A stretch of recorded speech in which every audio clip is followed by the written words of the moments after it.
Hello and welcome to biology पाठशाला। Previous video में हम लोगों ने न्यूट्रिशन इन एनिमल्स में डिस्कस किया था ह्यूमन के डाइजेस्टिव सिस्टम के बारे में।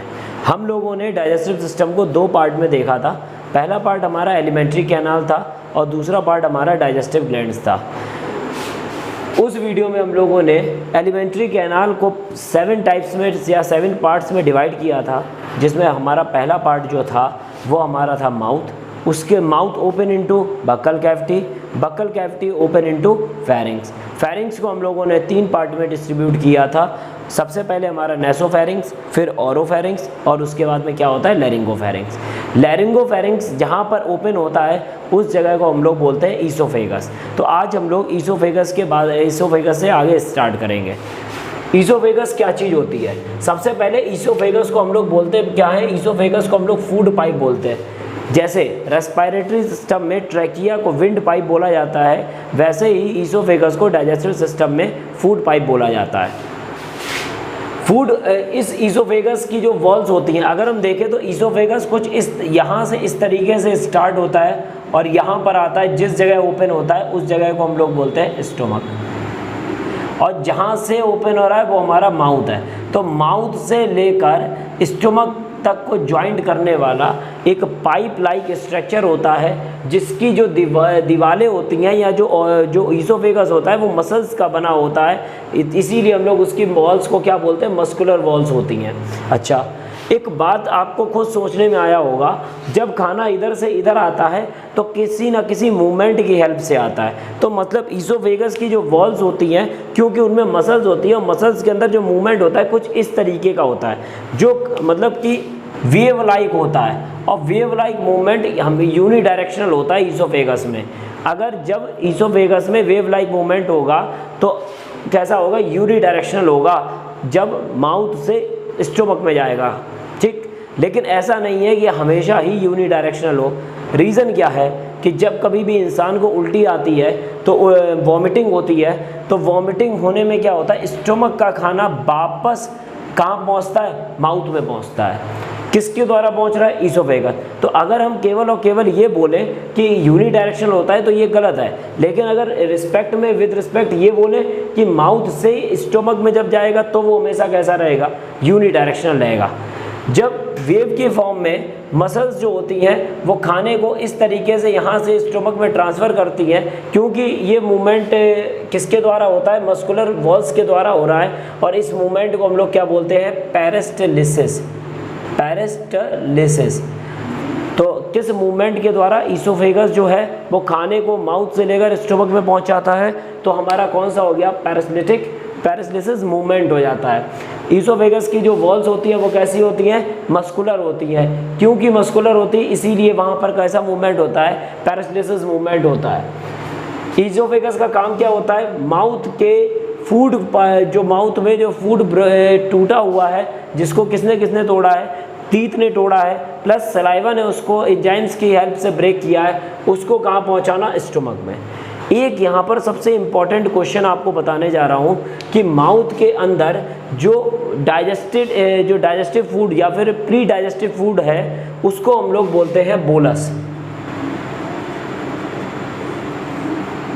फूड, ऐसा फूड जिसका डाइजेशन स्टार्ट हो चुका है माउथ में, उस फूड को हमने एक नाम दे दिया, जिसको क्या नाम दे दिया? बोलस। तो बोलस माउथ से कहाँ पहुँचा? स्टोमक में। एक पाइप के द्वारा पहुँचा। उस पाइप की जो लेंथ है कितनी है? 25 सेंटीमीटर है। उस पाइप को क्या बोलते हैं? Food pipe. और जो फूड पाइप है उसकी वॉल्स कैसी है? मस्कुलर है। और वहाँ पर जो मूवमेंट होता है वो हमारा कौन सा होता है?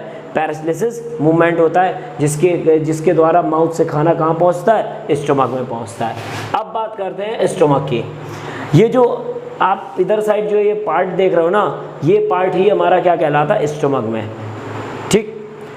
अब ध्यान देने वाली बात क्या है? जो स्टोमक होता है वो हमेशा किस तरह होता है? हमारे लेफ्ट साइड। तो मतलब इस जगह पे जो हमारा होता है वो स्टोमक रीजन पाया जाता है। ये जो स्टोमक है वो एब्डोमेन में किस साइड होता है? लेफ्ट साइड होता है। पूरे पेट को एब्डोमेन बोलते हैं, जबकि हम लोग का वर्ड जो हिंदी प्रोनाउंसिएशन है वो थोड़ा डिफरेंट हो जाता है। जैसे हम लोग देखते हैं तो पूरे पेट को ही हम लोग बोल देते हैं, इससे जो पूरा रीजन होता है इसी को हम लोग पेट बोल देते हैं, लेकिन नहीं, अगर स्टमक होता है वही हमारा रियल पेट कहलाता है।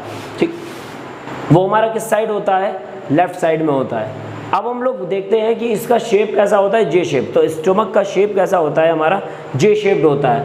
उसके बाद की अगर हम बात करें तो स्टमक को कितने पार्ट में डिवाइड किया जाता है, कार्डिक, फंडिक और पाइलोरिक। अब जरा ध्यान से देखते हैं, स्टमक को थोड़ा सा बड़ा करके हमने बनाया है।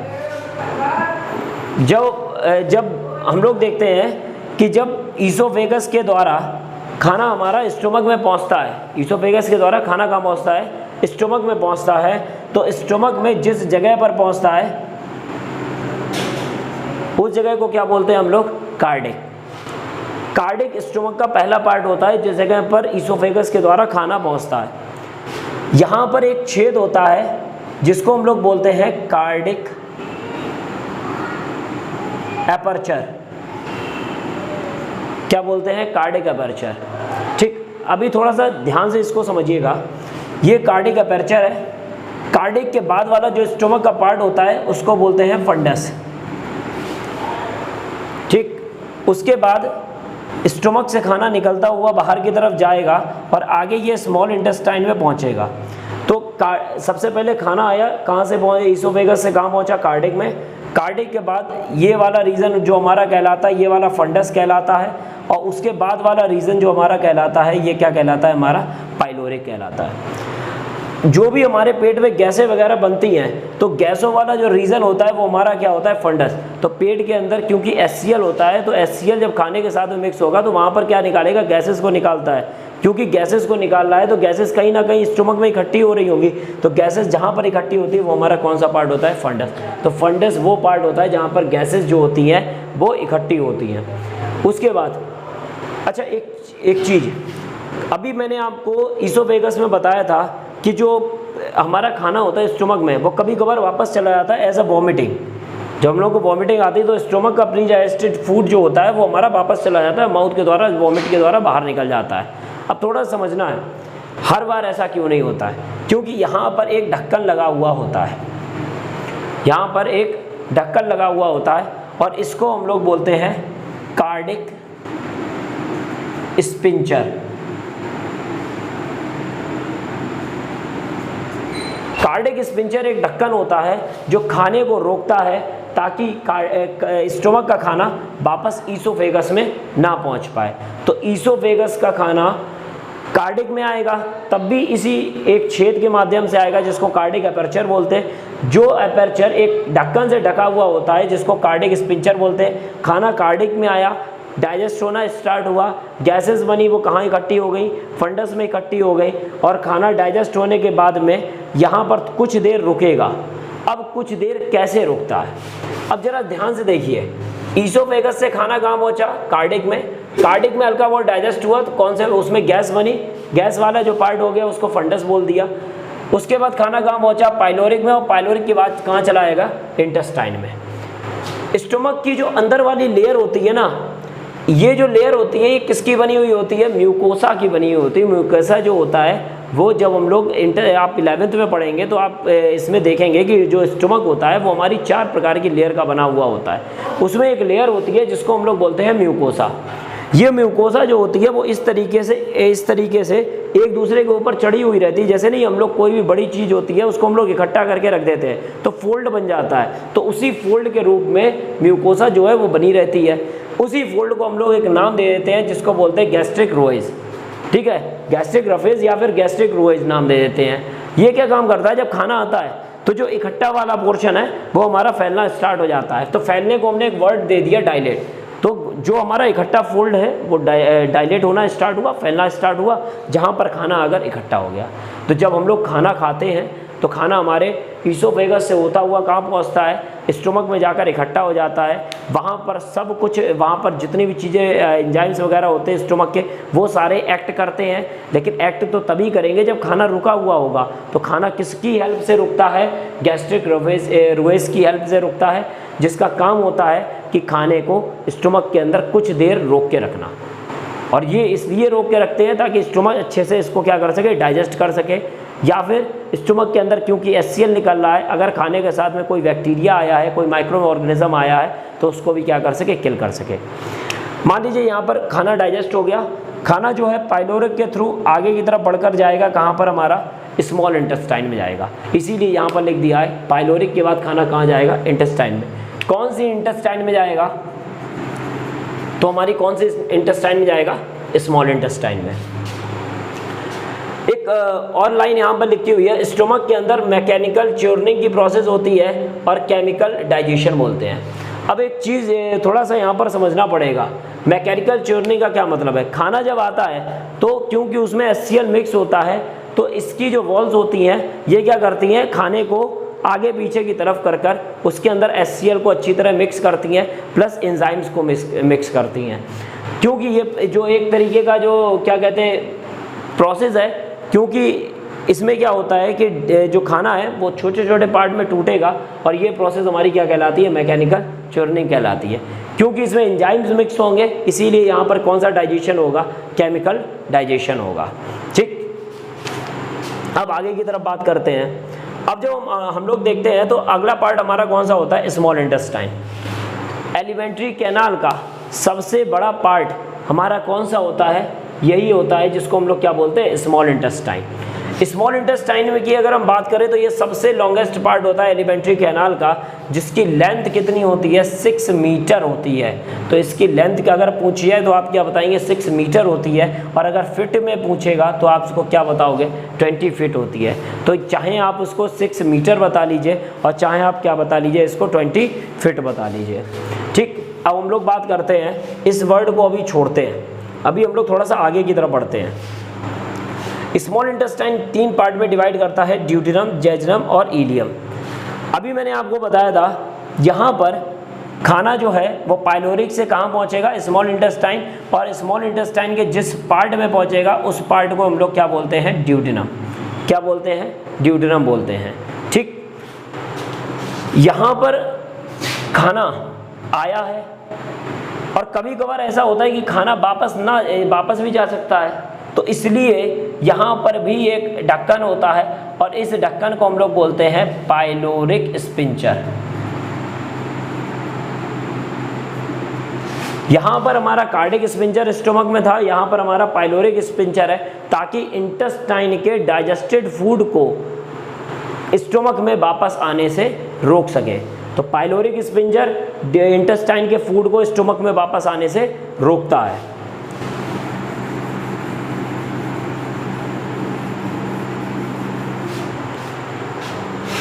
सबसे पहला पार्ट हमारा स्मॉल इंटेस्टाइन का कौन सा हुआ, ड्यूटेनम। ड्यूटेनम सबसे चौड़ा भाग होता है।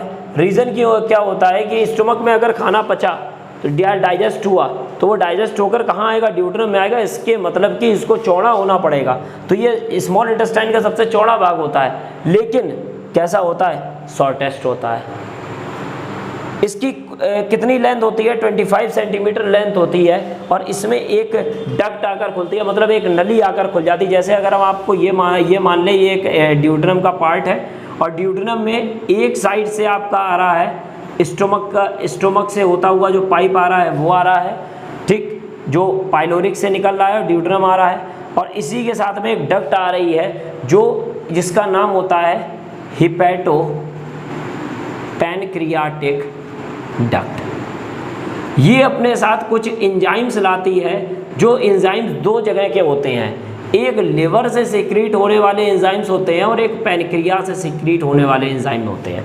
जब हम लोग डाइजेस्टिव ग्लैंड के बारे में पढ़ेंगे तब इसको डिस्क्रिप्टिव वे में पढ़ेंगे, लेकिन अभी क्योंकि हम लोग इसको पढ़ रहे हैं तो ड्यूटेनम में ये समझना जरूरी है, ड्यूटेनम में एक पाइप वो भी खुलता है जिससे हमारा खाना आ रहा है स्टोमक से, और दूसरा पाइप वो भी खुलता है जिससे लिवर और पैनक्रियास जो है वो एंजाइम को दे रहे हैं। तो लिवर और पैनक्रियास जिस डक्ट के या जिस नली के द्वारा एंजाइम्स को ड्यूटेनम में भेजते हैं, उस नली को ही हम लोग बोलते हैं हिपैटोपैनक्रियाटिक डक्ट, जो कहाँ खुल रही है हमारी, ड्यूटेनम में। क्योंकि ड्यूडेनम में ये दोनों खुलना है, इसके मतलब इसका काम ज़्यादा है और ज़्यादा होने के कारण ये कैसी होती है, वाइडेस्ट होती है। लेकिन क्योंकि इसको कुछ ही देर उस खाने को रखना है, केवल डाइजेशन उसका बहुत ज़्यादा नहीं होता है वहाँ पर स्टार्ट, इसीलिए कैसी होती है, इसका काम शॉर्टेस्ट होता है। अब मेन काम स्मॉल इंटेस्टाइन में किसका होता है, जेजुनम और इलियम का। जेजुनम और इलियम आप देखते होगे, एक डाइजेस्टिव सिस्टम का पार्ट देखते हो तो बीच में देखते होगे आप कुछ इस तरीके का बना रहता है और फिर किनारे किनारे लार्ज इंटेस्टाइन चली जाती है। जो ये बीच वाला पार्ट जो बहुत ज़्यादा एक दूसरे में क्वाइल्ड होता है, एक दूसरे में घुसा हुआ होता है, ये दोनों पार्ट होते हैं स्मॉल इंटेस्टाइन के। कौन कौन से, एक जेजुनम होता है और दूसरा कौन सा होता है, इलियम होता है। जेजुनम स्मॉल इंटेस्टाइन का बीच वाला पार्ट होता है और इलियम जो होता है वो सबसे लोअर वाला पार्ट होता है, जो आगे चल के स्मॉल इंटेस्टाइन को लार्ज इंटेस्टाइन में ओपन करेगा। थोड़ा सा समझने वाली बात, सबसे बड़ी जो नली है एलिमेंट्री कैनाल का, सबसे बड़ा जो पार्ट है वो कौन सा है, स्मॉल इंटेस्टाइन। लेकिन स्मॉल इंटेस्टाइन में भी सबसे बड़ा पार्ट कौन सा है, तो इलियम है। दो क्वेश्चन बनते हैं लॉन्गेस्ट से एलिमेंट्री कैनाल में और दोनों क्वेश्चंस को आपको बहुत अच्छे से पढ़ना है। एलिमेंट्री कैनाल का सबसे बड़ा part small intestine, small intestine का सबसे बड़ा पार्ट तो आपका क्या आ जाएगा, इलियम आ जाएगा। ठीक, तो इस चीज़ को ध्यान रखना है। अब जैसा कि मैंने आपको बताया स्मॉल इंटेस्टाइन कहाँ जाकर खुलेगी, लार्ज इंटेस्टाइन में। सेम वही चीज़ है कि स्मॉल इंटेस्टाइन का जो खाना है वो लार्ज इंटेस्टाइन में तो जा रहा है, कहीं ऐसा तो नहीं कि लार्ज इंटेस्टाइन वाला वापस इसमें भेज दे। इसीलिए मान लीजिए ये लार्ज इंटेस्टाइन है और इसका खाना वापस स्मॉल इंटेस्टाइन में ना चला जाए, इसलिए यहाँ पर भी एक ढक्कन होता है, जिस ढक्कन को हम लोग बोलते हैं इलियोसीकल वाल्व। इलियोसीकल वाल्व एक प्रकार का ढक्कन होता है, या इलियोसीकल स्पिंचर भी बोल सकते हैं। ये एक ढक्कन होता है जिसको हम लोग बोहिन वाल्व भी बोलते हैं, जिसका काम होता है कि लार्ज इंटेस्टाइन के डाइजेस्टेड फूड को, हमने यहाँ पर एक वर्ड यूज़ करा डाइजेस्टेड, मतलब कि लार्ज इंटेस्टाइन में जो खाना होगा वो पूरी तरीके से डाइजेस्ट हो चुका होगा और कहीं डाइजेस्टेड फूड वापस स्मॉल इंटेस्टाइन में ना पहुँच जाए, उसको रोकने के लिए एक ढक्कन होता है जिसको हम लोग क्या बोलते हैं, इलियोसीकल वाल्व, जो स्मॉल इंटेस्टाइन के इलियम वाले पार्ट के बाद में प्रेजेंट होगा और लार्ज इंटेस्टाइन के फर्स्ट पार्ट जिसको हम लोग बोलते हैं सीकम, उससे पहले प्रेजेंट होगा। ठीक, तो इलियम के बाद और लार्ज इंटेस्टाइन के पहले पार्ट सीकम से पहले जो ढक्कन प्रेजेंट होता है उसको बोलते हैं इलियोसीकल वाल्व, जिसको दूसरा नाम क्या होता है, बोहिन वाल्व। अब लार्ज इंटेस्टाइन की बात करते हैं। लार्ज इंटेस्टाइन की कुल हाइट जो होती है, इसको लार्ज जैसे समझ में आ रहा होगा, बहुत ज़्यादा लंबा होगा ऐसा नहीं है। लार्ज इंटेस्टाइन की जो हाइट होती है वो कितनी होती है, 5 सेंटीमीटर, लेकिन इसको समझने के लिए बहुत ज़्यादा ज़रूरी होगा था। जब हम देखते हैं स्मॉल इंटेस्टाइन से एक पाइप आया,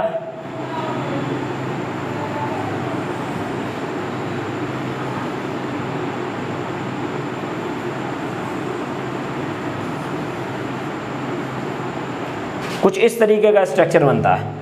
ये वाला पार्ट हमारा कहलाता है सीकम, और सीकम में जो ये पार्ट जो किनारे से लगा हुआ, एक ऐसा लगता है जैसे किनारे से किसी ने गुच्छा लटका दिया हो, तो ये जो गुच्छा वाला पार्ट है इसको हम लोग बोलते हैं अपेंडिक्स।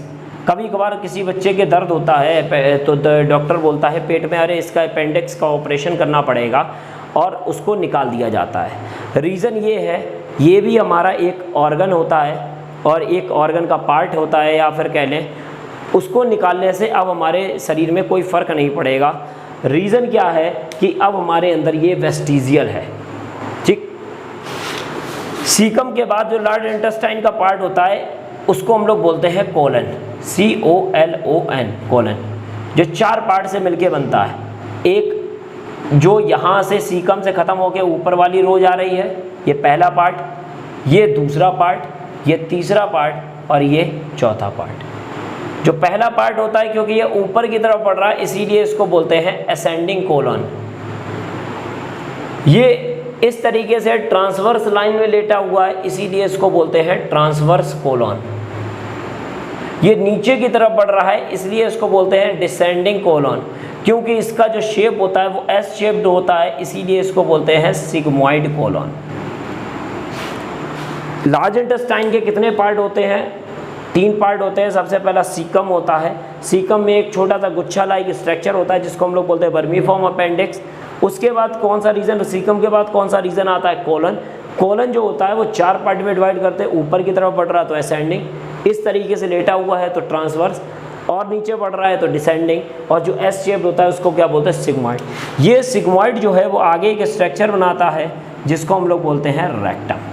अब ध्यान से समझिएगा, यहाँ से खाना जो कुछ भी स्मॉल इंटेस्टाइन से आया वो लगभग 90% जो है वो डाइजेस्ट हो चुका था। बचा हुआ जो 10% है उसमें अगर मिनरल्स हैं, कुछ सॉल्ट्स हैं, या सोडियम है या पोटेशियम है, ये सारी चीज़ें अगर खाने के अंदर उपस्थित हैं तो इन सारी चीज़ों को भी हमको वापस खींचना है। और वापस खींचने के लिए हम लोग किसका यूज़ करते हैं? लार्ज इंटेस्टाइन का यूज़ करते हैं। और लार्ज इंटेस्टाइन में वापस जो सबसे ज़्यादा खींचती है वो कौन सा पार्ट होता है? कॉलन पार्ट होता है।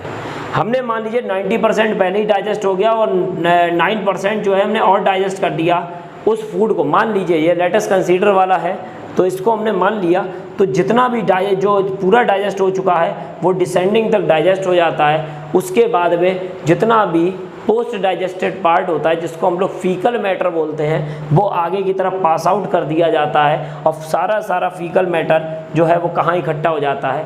रेक्टम में जाकर इकट्ठा हो जाता है। और इसके बाद एलिमेंट्री कैनाल का लास्ट पार्ट आता है जिसको हम लोग बोलते हैं एनस, उसके द्वारा बॉडी के बाहर कर दिया जाता है। ठीक, तो ये हमारा पूरा एक एलिमेंट्री कैनाल का पार्ट हो गया। स्मॉल इंटेस्टाइन में एक चीज़ मैंने आपसे बोला था, ये सबसे लास्ट में डिस्कस करेंगे। हमने हर बार एक ही 2 वर्ड यूज़ किए हैं, एक प्री डाइजेस्टेड, एक डाइजेस्टेड और एक post digested. Post digested word जो है वो हमेशा लार्ज इंटेस्टाइन में यूज़ होगा।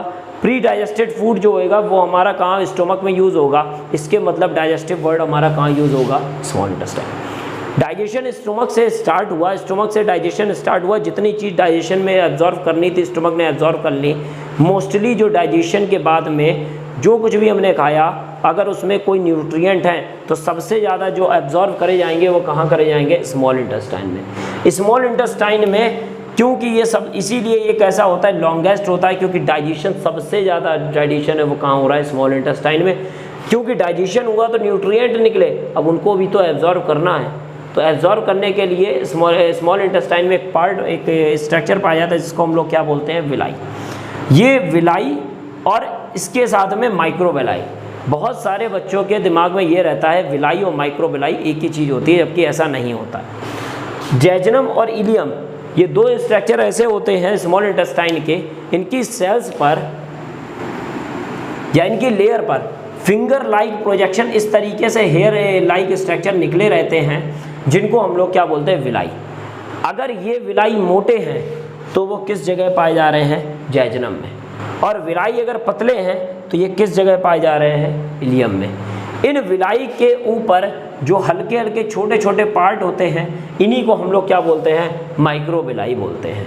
ठीक, तो आज हम लोगों ने जो डिस्कस किया है वो हमने oesophagus, stomach, small intestine, large intestine और एनस। इससे प्रीवियस वीडियो में हम लोगों ने एलिमेंट्री कैनाल के 3 पार्ट को डिस्कस किया था, माउथ, बक्कल कैविटी और फेरिंग्स। आज जो हम लोगों ने डिस्कस किया फेरिंग्स के जैसे ही आगे बढ़े हैं उसके बाद जो होता है वो हमारा इसोफेगस आ जाता है। इसोफेगस के बाद जो आ जाता है वो हमारा स्टोमक आ जाता है। स्टोमक के बाद आता है हमारा स्मॉल इंटेस्टाइन, और स्मॉल इंटेस्टाइन के बाद में हमारा कौन सा आ जाता है? Large intestine. स्मॉल इंटेस्टाइन कितने पार्ट? 3 पार्ट होते हैं। कौन कौन से होते हैं? Duodenum, jejunum, ileum. इसमें एक फिंगर लाइक प्रोजेक्शन होते हैं, इसको हम लोग क्या बोलते हैं? माइक्रोविलाई, या फिर क्या बोलते हैं? और क्या बोलते हैं? इसके साथ में विलाई होते हैं। लार्ज इंटेस्टाइन में जो वेस्टिजियल ऑर्गन होता है वो हमारा वर्मीफॉर्म अपेंडिक्स होता है। ठीक, तो आज हम लोगों ने इस चीज़ के बारे में, सबसे इम्पॉर्टेंट जो पार्ट है वो हमारा डाइलेशन का, स्टोमक में कैसे स्टोरेज होता है वो हमने पढ़ा था। ठीक, थैंक यू वेरी मच।